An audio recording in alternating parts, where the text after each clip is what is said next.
إن الحمد لله نحمده ونستعينه ونستغفره ونعوذ بالله من شرور أنفسنا ومن سيئات أعمالنا. من يهده الله فلا مضل له ومن يضلل فلا هادي له. وأشهد أن لا إله إلا الله وحده لا شريك له، وأشهد أن محمدا عبده ورسوله. يا أيها الذين آمنوا اتقوا الله حق تقاته ولا تموتن إلا وأنتم مسلمون. يا أيها الناس اتقوا ربكم الذي خلقكم من نفس واحدة وخلق منها زوجها وبث منهما رجالا كثيرا ونساء، واتقوا الله الذي تساءلون به والأرحام إن الله كان عليكم رقيبا. يا أيها الذين آمنوا اتقوا الله وقولوا قولا سديدا يصلح لكم أعمالكم ويغفر لكم ذنوبكم، ومن يطع الله ورسوله فقد فاز فوزا عظيما. أما بعد، فإن أحسن الحديث كتاب الله تعالى، وخير الهدي هدي محمد صلى الله عليه وسلم، وشر الأمور محدثاتها، وكل محدثة بدعة، وكل بدعة ضلالة، وكل ضلالة في النار. أيها الإخوة، أوصيكم بتقوى الله، نكوصيeni jambo lazima la kumcha Allah kama ninavyopaswa kuihusia nafsi yangu. Takalamna fi almadhiya, tulizungumza katika wakati uliopita kwamba yajibu alaina an natba, ni wajibu kwetu sisi tufuate kitabu na sunna ala fahmi salafi al-umma. Tufuate kitabu kwa maana Qur'ani, tufuate na sunna za Bwana Mtume. Lakini katika ufuataji huu, lazima katika kufuata huko tufuate kama vile ambavyo waliopita nyuma. Tufuate kwa mujibu wa ufahamu wetu kama walivyofahamu wale waliopita nyuma. Sasa swali linakuja, limadha nadu, kwa nini sisi tunalingania? Kwa nini sisi kila siku tunalingania ila ittibai salafi salih? Kwa lazima sisi tuwafuate wale salafi salih. Kwani kuna umuhimu gani? Kwani sisi tukifuata tu tunapotaka sisi wenyewe kuna ubaya gani? Je, kuna ulazima wowote la kwamba lazima tuwafuate hao salafu? Sababu kuna wengine huwa wanasema hawa wamekuwa wanainda, wana tabia moja, wanataka kwamba watu wote hawajui, wanajua wao tu, kwamba watu wote wanawaona kama hawafahamu dini kile wanachofahamu wao tu, kila na ukinyume na wao basi inakuwa kuna tatizo. Kwa hiyo limadha nadu ala ittibai salafi salih, kwa nini sisi tunalingania watu kwamba lazima tuwafuate wale wema waliopita nyuma? Inana hina nunadi, kwamba tuelewe pale tunapolingania sisi, pale tunapolingania bittifai salafi, inma na'ni bidhalika, kwamba sisi tunakusudia juu hilo hum sahabati rasulillahi sallallahu alaihi wasallam, kwamba mtu afahamu kwamba tunaposema salafi tunakusudia ni wale masahaba. Inawezekana wengine wakawa hawajui, wakati wa labda zile kasumba, hawa mawahabi hao wakisema salafi wanakusudia huyo kiongozi wao Muhammad bin Abdul Wahhabi. Sisi hatuko huko. Kwa sisi tunakusudia hum ashabu rasulillahi sallallahu alaihi wasallam, tunakusudia kwamba ni wale masahaba wa mtume, wa aimmatul huda, na wale viongozi waliokuja baada yake, wale aimma, wanachuoni wakubwa, wakiwemo hao maimamu wanne min ahli al-quruni thalatha, katika wale waliokuwa katika zile karne tatu bora ambazo mtume alizozisema. Kala Rasulullah sallallahu alaihi wasallam, mtume amesema khairun nasi karni, bora ya watu ni wale wanaoishi katika karne yangu, thumma alladhina yalunahum, kisha wale wanaofuatia, thumma alladhina yalunahum, kisha wale wanaofuatia, thumma alladhina yalunahum. Kwa mtume alisema hayo kwamba kwanza ni karne yake yeye ya kwanza, hiyo maana yake miaka 100. Thumma alladhina yalunahum, kisha wale wanaofuatia miaka 100 ya pili. Thumma alladhina yalunahum, kisha wale wanaofuatia, kwa maana miaka 100 ya tatu hiyo. Hizi ndiyo karne tatu bora. Kwa sisi tunaposema natba'u kitabu wa sunna ala fahmi salafi al-umma au ala fahmi salafi salih, nani bidhalika, tunakusudia juu ya jambo hili ashabu Rasulillah sallallahu alaihi wasallam, ni hawa masahaba wa mtume na hawa ambao walioishi katika kipindi hichi na wale wote ambao waliofuata kuwafuata hawa. Kila yule ambaye aliyemfuata, ikiwa sahaba wa mtume au aliyemfuata yule aliyemfuata sahaba wa mtume, ikiwa tabiina na wengineo. Lakini swali la msingi sasa, inakuwaje? Kwa nini lazima tuwafuate hao tu? Ufahamu hawa ndio wanaokusudiwa, hawa wanaitwa salafi. Wasalafiyu nisba ila salafi, na tunaposema kwamba salafi huyu ni salafi, hii ni nisba tu, mtu amenasibishwa nayo, kwamba amenasibishwa katika jambo linaloitwa salafi, wale wema waliopita nyuma. Kama watu wanapojiita Shafiiyu, kwamba yeye anafuata madhehebu ya Kishafi, Maliki, Hanbali. Kwani je, wewe hapo unapozungumza ukasema wapi mmepata nyinyi, mkaambiwa mjiite salafi, kwani wewe ulipata wapi? Ukaambiwa ujiite Shafiiyu. Ulipata wapi wewe ukaambiwa ujiite Maliki? Si umejinasibisha tu. Kwa nini kwako iwe halali kujinasibisha katika madhehebu kama haya, Shafiiyu, Hanbaliyu, Malikiyu na wengineo, lakini kwa wenzako wakijinasibisha salafiyu iwe kwako kuna kosa? Kwa lipi? Je, ni wapi paliposhushwa katika kitabu na sunna kwamba kwao inajuzu kujinasibisha kwao, lakini kujinasibisha kwa kutumia salafiyu haijuzu? Ni wapi? Basi ilivyokuwa inawezekana mtu akajiita Shafiiyu, ndiyo hivyo hivyo basi inawezekana akajiita salafiyu. Kwa nini wewe ndio katika hao Imam Shafi, bali wewe wajinasibisha kwa maana unafuata madhehebu yake. Hii ndiyo maana ya salafi. Sasa kwa nini sisi tunalingania kuwalingania watu wafuate hawa? Anna Allah amarana bittibai, kwamba jambo la msingi kabisa kwamba Allah ameamrisha tuwafuate.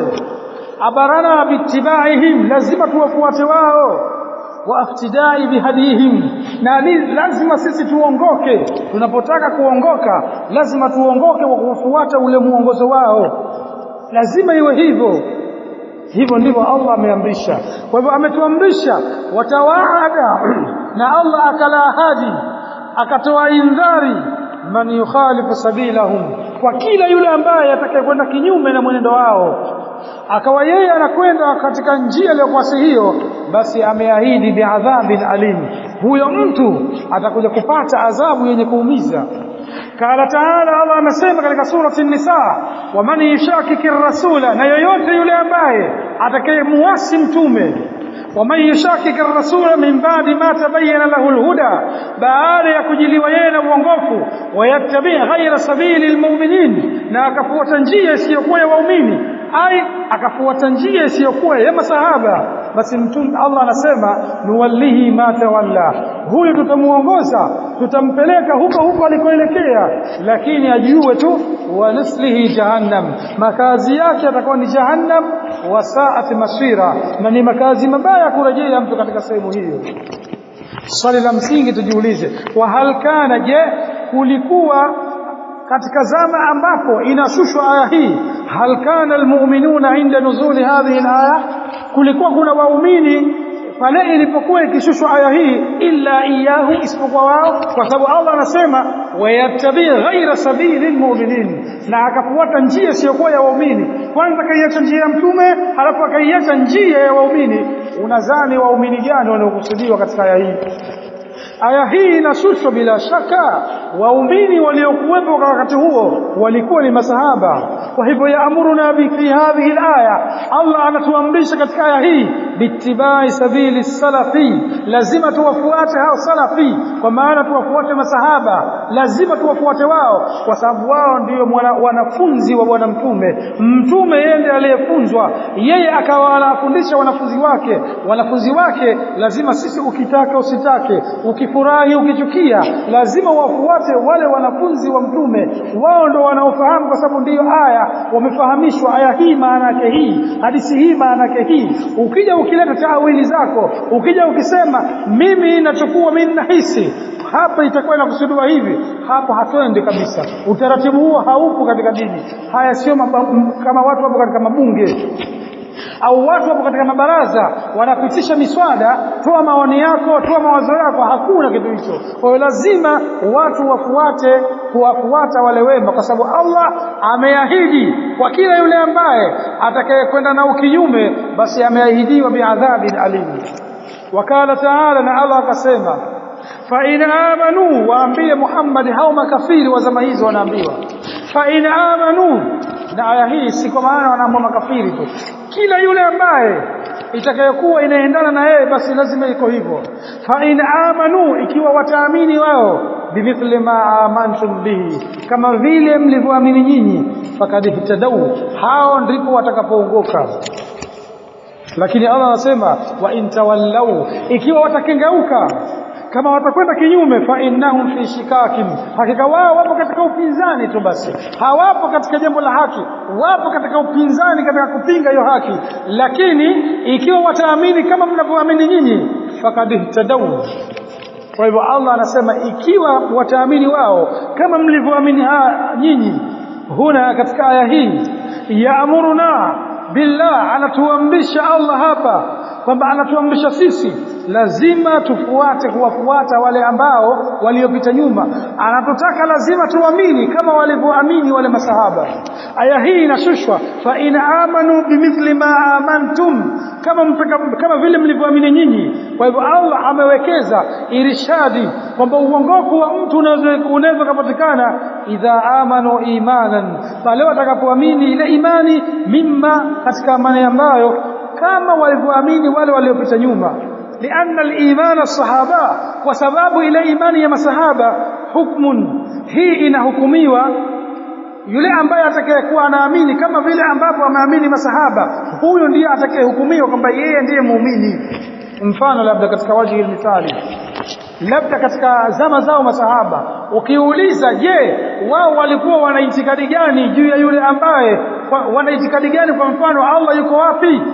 Akiulizwa je, Allah yuko wapi, wao kwa mfano wanasema Allah yuko juu, lakini mwingine akaja akasema hapana, mimi naamini Allah yuko kila pahala. Je, ulivyoamini wewe ndivyo walivyoamini wao? Wao walikuwa wanaitakidi kama hivi. Fa in amanu bimithli ma amantum bihi faqad ihtadaw, ikiwa mtaamini, ikiwa wao wataamini kama mlivyoamini nyinyi, ndivyo watakapoongoka. Lakini kama wakenda kinyume, hawakuamini kama mlivyoamini nyinyi, fa innahum fi shikaqin, wao wapo katika upinzani tu basi. Kwa hivyo lazima watu wanatakikana waamini kama vile alivyoamini wale waliopita nyuma, nao ni masahaba. Wakala Rasulullah sallallahu alaihi wasallam, na bwana mtume akasema, fi mau'izati al-baligha, katika yale mawaidha maarufu yanajulikana, hadithi ya Irbad alipokuwa akisimulia kwamba siku moja bwana mtume alitusimulia sisi, alituhadithia mawaidha yake yanaitwa mawaidhati al-baligha allati wajalat minha al-qulub, nyoyo siku hiyo ziliingia hofu, wa dharafat minha al-uyun, na macho yakawa yanabubujika na machozi. Wakala, na bwana mtume akasema bwana mtume alipokuwa akizungumza siku hiyo, alikuwa anazungumza katika miezi kama hii, miezi ya hija. Kabla hakuzungumza bwana mtume maneno, wale masahaba wakamwambia maneno, wakamwambia kana kwamba mauidhatin muwaddi, kama kwamba yanaonekana bwana mtume haya mawaidha yako ni ya kuaga leo. Ndivyo mtume akasema ndio hivyo. Basi akasema tuusie, hebu tuusie basi. Watuusia nini? Fakala Rasulullah sallallahu alaihi wasallam, angalia wasia wa mtume anaposema, akasema man yaish minkum, kwa hakika yule atakayeishi miongoni mwenu, man yaishu minkum badi, yule atakayeishi baada yangu mimi, fasayara ikhtilafan kathira, atakuja kuona katika dini kuna tofauti nyingi. Huyu anasema hivi, huyu anasema hivi, huyu anasema hii halali, mwingine hajakwambia kututi sala alfajiri haifai, huyu mwingine anasema inafaa, huyu anasema sio maulidi yanafaa, huyu anasema hayafai. Alimradi vurugu limekuwa kubwa, kila mmoja anasema hii halali, hii haramu, hii inafaa, hii haifai. Kwa hivyo mtume anasema yule atakayeishi baada yangu mimi, fasayara ikhtilafan kathira, huyu atakuja kuona ikhtilafu nyingi katika dini.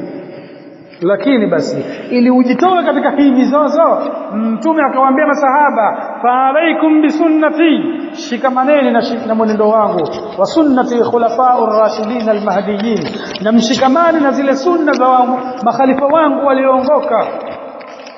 Akaendelea tamassaku biha, mtume akasema shikamaneni nazo sunna hizi za masahaba wangu. Unaweza ukajiuliza swali hapa kabla ya kujiuliza swali. Wakala Rasulullah sallallahu alaihi wasallam, na katika hadithi nyingine mtume akasema ikitadu billadhina min ba'di, takeni uongofu. Anawaambia masahaba wake, takeni uongofu kwa wale ambao waliokuwa baada yangu mimi, min ashabi, katika masahaba wangu. Akamtaja jina mmoja mmoja. Sasa akasema takeni uongofu min ashabi, katika masahaba wangu, Abi Bakari wa Umari, mfuateni Abu Bakari Siddiqi, mfuateni Sayyidina Umar. Akasema Rasulullah sallallahu alaihi wasallam wahtadu bihadi Ammari, na takeni uongofu wenu takeni kwa kutumia kwa Ammari. Fatamassaku, shikamaneni biahadi Ibn Mas'ud, shikamaneni na uongofu wa Ibn Mas'ud. Hadithi zote hizi ni muttafaqun alayhi, rawahu Bukhari wa Muslim, amesimulia Imam Bukhari na Muslim. Kwa mtume anawaambia masahaba wake, hakikisheni mnachukua mwenendo wa makhalifa wangu. Pahala pengine akataja shikamaneni na mwenendo wa Umar, shikamaneni na mwenendo wa Abu Bakar Siddiq, shikamaneni na mwenendo wa Ammari, shikamaneni na mwenendo wa Ibn Mas'ud. Fa inna kulla ahadun minna, kwa hakika kila mmoja miongoni mwetu, hina yusi akhasatahu wa ahibbatahu, pale atakapokuwa anamuhusia yule mpenzi wake, wasiyatul wadaa, wasia wa kuagana. Unadhani vipi anakuwa anamuhusia mtu huo? Fa innama yaqdamu lahum khilasa, anatanguliza yale mapenzi ya hali ya juu.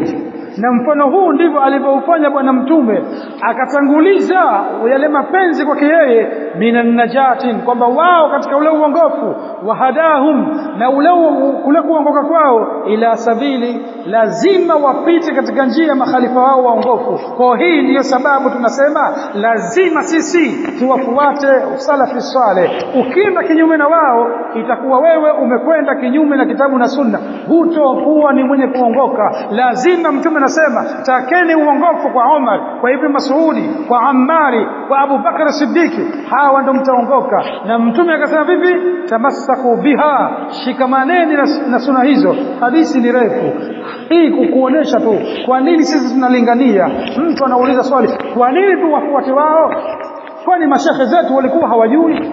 Kwani wazee watu walikuwa wamepotea? Lazima, kwa maana lazima. Allah ndivyo alivyoamrisha na mtume wake hili ndilo aliloamrisha. Alhamdulillahi rabbil alamin, wassalatu wassalamu ala rasulillahi sallallahu alaihi wasallam. Ayuha al-ikhwa, usikum maratan thaniya bitaqwa Allah, nakuhusieni juu ya mara ya pili katika swala zima la kumcha Allah. Tumeonesha dalili zinazoonesha kwamba lazima watu wafuate kitabu na sunna, lakini huko kufuata kitabu na huko kufuata sunna lazima ufahamu huo. Asiye mtu tu akasema nyinyi wakati aya hii mmeifahamu hivi hakuna tatizo, na mwenzako kaifahamu hii hakuna tatizo. Hii ndiyo shida iliyopo, kwamba watu haya mambo yanaonekana, huyo anasema halali, huyo anasema haramu. Shida inakuja hapa, kila mmoja kafahamu na aya na ufahamu wake. Wao kwa akili zao wanahisi kwamba wakati wewe umefahamu hivi basi itakuwa sawa sawa, tuliufahamu. Hilo jambo halipo kabisa. Fattiba'u la yakunu illa li rasulillahi sallallahu alaihi wasallam, kufuata hakui isipokuwa mfuate mtume tu. Na pia muislamu afahamu anna an-nabiy sallallahu alaihi wasallam bayyana li ashabihi, alibainisha kwa masahaba wake maani al-Qur'ani, amebainisha kwa masahaba wake ile maana ya Qur'an, kama bayyana lahum alfadhahu, kama mtume alivyowabainishia wao yale matamshi yake. Kwa mtume alibainisha hili, na haya yanathibitikiwa katika kisa ambacho tulishawahi kukieleza hapa. Siku moja alikaa Sayyidina Umar ibn Khattab, khala Umar ibn Khattab dhata yawmin, alikaa Umar ibn Khattab siku moja, yuhadithu nafsahu, anazungumza na nafsi yake. Yani yeye akawa anasema, anajisemea mwenyewe mambo.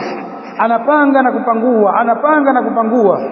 Lakini alipokuwa akisema na hayo nafsi yake, kuna mambo yakamshinda kutatua. Atayatatua vipi? Basi alipokaa siku moja, fa arsala ila Ibn Mas'ud, akapeleka mjumbe, kumpeleka mjumbe kwa Ibn Mas'ud, akamwambia nenda kwa Ibn Mas'ud, namuita, nina shida naye. Fakala, alipokuja akamuuliza maswali, akamwambia kaifa takhtalifu hadhihi al-umma, anamuuliza Ibn Mas'ud, unaona wewe huu umma tuliokuwa nao utakhtilafiana vipi? Itakuwaje zama hizi za mbele waje waseme sijui huyu aseme kunuti haramu, huyu aseme hii halali, huyu aseme bid'a, hii si bid'a? Anaulizwa Ibn Mas'ud, inawezekana watu wakafikia sijui kaifa takhtalifu hadhihi al-umma, vipi utakhtilafiana umma huu? Ibn Mas'ud alipoulizwa swali hilo, akaendelea kumwambia Sayyidina Umar, anaendelea kumwambia Ibn Mas'ud, kaifa takhtalifu hadhihi al-umma wa nabiyuha wahidun, na mtume wao ni mmoja, wa kitabuha wahidun, na kitabu chao ni kimoja, wa kiblatuha wahidun, na kibla chao ni kimoja. Sasa ikiwa mtume wao ni mmoja, kibla chao ni kimoja, kitabu chao ni kimoja, vipi watakhtilafiana? Fakala Ibn Mas'ud akamjibu Sayyidina Umar, akamwambia ya amiri almu'minin, hili swali ndio limekushinda kutambua namna gani watu wanaweza kutakhtalafiana? Akamwambia inna anzala alaina alquran. Ibn Abbas akamjibu sasa, inna anzala alaina alquran, kwa hakika tumeteremka kwetu sisi Qur'ani, fakaraanahu, tukaisoma, wa'allimna fihi, na tukajifunza ndani yake, ma unzila, yale yaliyoteremshwa. Akamba sisi tumejifunza yale ambayo yameteremshwa ndani yake. Wa innahu sayakunu ba'dana, akamwambia kwa hakika patakuja baada yetu aqwamun, watakuja watu, yakrauna alqur'ana, wao watakuwa wanasoma Qur'ani, lakini wala yaarifuna fima nazala, watakuwa wao hawatambui kwa kitu gani sasa aya hii imeshushwa. Mimi na wewe tunafahamu aya hii imeshushwa hapa, aya hii imeshushwa pale, na aya hii ilishushwa kwa sababu hii, kwa sababu hii. Lakini amwambia mbele, sayakunu ba'dana aqwamun, watakuja watu yakrauna alquran, watakuwa wao wanasoma Qur'ani, wala yaarifuna fima nazala, wala hawatajua kwa sababu gani Qur'ani hii imeshushwa, aya hii imeshushwa kwa sababu gani. Kwa akaendelea kumwambia fayakunu likulli qaumin fihi ra'yun, akasema Ibn Abbas, kwa itakuwa kila mmoja katika wao, kila mmoja atakuwa ana rai yake, mimi nahisi aya hii hivi. Fa idha kana likulli qaumi fihi ra'yun, akasema itakapokuwa basi kila mmoja atakuwa na rai yake, ikhtalafu, hapo ndio watakhtilafiana. Kwa jawabu wanampa, hapo ndipo watakapokhtilafiana. Fa idha ikhtalafu, watakapotofautiana sasa, iktatalu, watapigana, watauana, watatiana mpaka chuki. Hizi ndio zama tulizokuwa nazo sisi. Kwa maana kila mmoja anatafsiri aya kwa uwani wake. Aje mtu tu akwambia katika wajhul mithali, katika kutolea mfano labda anapoambiwa sunna ya bwana mtume ilikuwa yeye haombi dua anapomaliza katika mnasaba fulani, akusomee aya tu. Allah akasema uduuni astajib lakum, niombeni nitakujibuni. Je, unasemaje wewe? Wewe unatuambia kuomba dua kwa pamoja haifai. Mbona Allah anasema katika sura Al-Ghafir, ud'uni astajib lakum, niombeni nitakujibuni? Kwa hivyo wewe, yeye amefahamu hivyo. Hapa tumeambiwa tuombe. Kwa wale walioshushiwa aya, waliofahamu kwamba wao hawakulifanya hili, lakini kaja yeye miaka 1000 na kadhaa, yeye kaja kafahamu hivi. Mwingine aje tu akwambie, Allah akasema waltakum minkum umma, na liwepo kwa nyinyi kundi, yad'una ila alkhairi, linaamrisha katika khairi, yaamuruna bil ma'ruf wa yanhauna 'anil munkar, linaamrisha mema na linakataza maovu. Kwa hivyo tumeambiwa liwepo kundi, sisi tukajiweka jamaatu tabligh na sisi ni kundi. Mwingine akusomea hadithi ya mtume kasema baligh anni walau aya, nifikishieni japo aya moja. Sasa hawa si wanafikisha? Kwa mambo yamekuwa katika hali kama hii. Kwa hivyo Ibn Abbas anamwambia falikulli qaumi ra'yin, kila kaumu watakuwa na rai yao. Kwa watakapokuwa huyo anasema mimi nimefahamu hivi, hapo ndipo watapokhtilafiana. Wakikhtilafiana tu, basi hii ndiyo sababu, kama ulikuwa hujui, kitabu chao kimoja, mtume wao mmoja, lakini tofauti ilipokuja, kila mmoja akaanza kutafsiri aya kwa mujibu wa akili yake. Hapo sasa ndipo shida ilipoanza. Kwa hiyo wa hadha huwa alladhi, haya ndiyo ambayo jara ala hadhihi al-umma, yanayopita katika umma huu. Indama bada baadhi yasirun, imekuwa sasa wanapita baadhi ya watu fi fahmi nusus, wanazifahamu zile aya, wanazifahamu nasi, sayran ma sabakahu ilayhi, uenendo ambao wanaopita wao, ule ufahamu ambao wanaopita wao hawajawahi kupita hata mmoja aliyepita nyuma. Ukimuuliza aya hii, hawa walioshushiwa waliokuwepo alifahamu nani kama hivi, hawezi kukujibu. Kwa kila mmoja anaenda kwa vile anavyohisia basi, kila mmoja anaenda kwa mujibu mawazo yake yalivyo. Kwa kumalizia, kala Imamu al-Auza'i, amesema Imamu al-Auza'i katika maneno yake maarufu, anasema isfir nafsaka, isubirishe nafsi yako ala sunna, isubirishe nafsi yako katika sunna. Wakif, hebu simama haithu wakafa alqaumi, pale ambapo waliposimamia watu walisimamia wapi? Wakul bima kalu, nasema yale yale tu waliyosema. Wakuf amma kafu, najizuie yale ambayo wao walijizuia. Wasluk sabilaka, napita njia yako, sabila salafuka salih, pita katika ile njia ya wale wema wako waliopita nyuma. Usijaribu kuzua mambo ambayo hayapo katika dini. Wahdhar man mukhalif alawwalin, akasema tahadhari huenda kinyume na wale waliopita nyuma. Falau kana thumma fadlun ma, na lau kama ingelikuwa kwa wao kuna fadhila yote, lakana alawwaluna ahqqu bihi, basi ingelikuwa wale wa mwanzo wana haki zaidi ya kuitekeleza au kuifanya. Kwa hivyo aya au hadithi haifasiriwi kwa kuangalia akili yake mtu. Kwa pale wanapouliza kwa nini hawa wanatulingania lazima sisi tufuate kitabu na sunna, kwa ufahamu wa wema waliopita, hii ni lazima. Na ukileta aya au ukileta hadithi ukitafsiri kwa akili yako, basi kama mtume, kama Allah alivyosema, wa man yushakiki ar-rasula min ba'di ma tabayyana lahu al-huda wa yattabi' ghayra sabili al-mu'minin nuwallihi ma tawalla, lakini mwisho wake wa nuslihi jahannam. Hii ndiyo sababu. Wallahu musta'an. Subhanakallahumma bihamdik, ashhadu an la ilaha illa anta, astaghfiruka wa atubu ilayk.